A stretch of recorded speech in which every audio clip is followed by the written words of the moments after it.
So, ayan guys, medyo mataas pa po yung araw. So, marami na akong na-propagate. Hindi ko na binablog kasi para tuloy-tuloy po yung aking pag-ano. So, dito na tayo ngayon sa gitna ng ating greenhouse. And itong ating peace lily na gold or golden. Para siyang golden photos guys. Ayan. Ayan. So, ito naman yung aking hatiin kasi ano ito bihira na lang ito guys. So, from one pot, ayan, separate natin siya guys, ganyan. So, tatlong pot lang po ito. And then, pinahati ko siya guys. Medyo matagal na rin ito, and then maraming beses na rin ito tinatry kong masave talaga. Kasi nga, pinapapak siya ng mga ng caterpillar. Ayan, so, since ngayon is medyo nag-okay na po sila guys, ayan. So, kailangan nating maparami ito. Ayan, madali lang naman siyang ihiwalay. Ayan o, so, apat na siya. Apat na po yung ano. So, this one also is the last one. Tatlo lang kasi itong inaano ko. Yung laging pinapapak. Pinapapak ng caterpillar. Ayan o, dalawa. Diyan, so, madali lang siyang hatiin. So, mayroon na tayong 2, 4, 6. Ayan, mayroon na tayong 6 na golden peace lily guys. Ayan. So, itatanim natin yan ngayon. And, hindi na po ako mag-i-edit guys. If ever pagbablog ako kasi, ano na po, nakakatamad. Pasensyahan nyo na po yung ating mga kapaahan dyan. Ayan. So, ibabalik ko sila sa tatlong pot na medyo maliit. Yung mga maliliit din na nakuha natin. So, mayroon tayong tatlong maliliit na pot. So, check natin.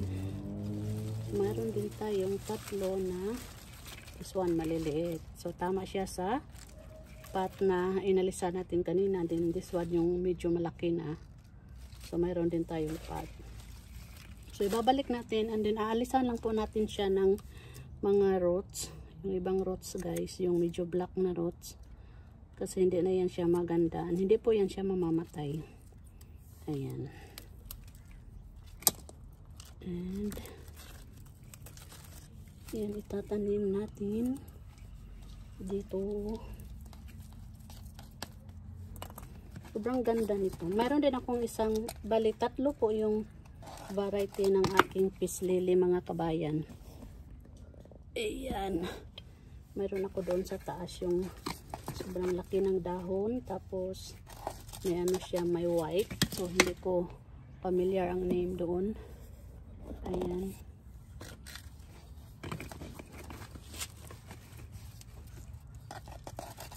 So nakakaaliw po mag-ano ng mga halaman mga kabayan. So ayan na. So yan yung unang maliit. And then next na maliit. Lagi ko itong chine-check kasi nga favorite siya ng mga favorite siya ng mga grasshopper minsan yung parang uod. Favorite po siya.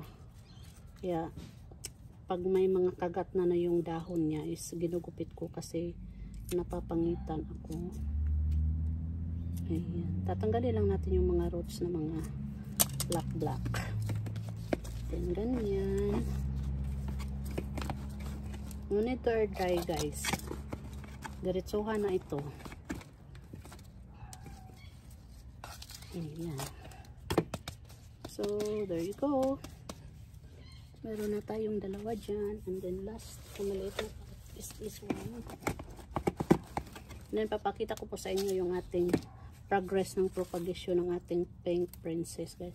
So nakikita nyo mga kabayan yan, yung mga dahon na ganito, yung mga putol-putol. So yan po yung ginugupit ko every time na papakin po sila kasi sobrang pangit tingnan ng dahon. Buti nga ngayon is hindi na sila binabalikan, hopefully hindi na nila maalala. Ayan. Gusto kong maparami ang varieties na ito.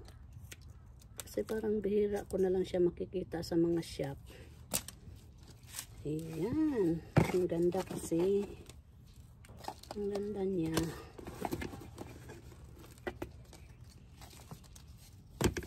So, there you go. Tatlo yung ating maliliit guys. Ayan. So, tatlo na sila. And then, itatanim kong yung medyo malalaki na dito sa ating medium size na pot. Ayan, diba? Sobrang ganda. Golden, golden. And then, ito po yung ating mga propagation po ng ating mga pink princess guys. Ayan. Malaki na sila. Yung ating mga pink princess na propagation dyan. Yan po. Nabuhay po silang lahat. Yan. Yan po. Nilipat ko sila dito sa baba na yung ano nila, yung bottom ng kanilang pots ay magta-touch doon sa dito sa ground para ano, parang malamig sa kanila ba. So, yan lang po. And thank you so much.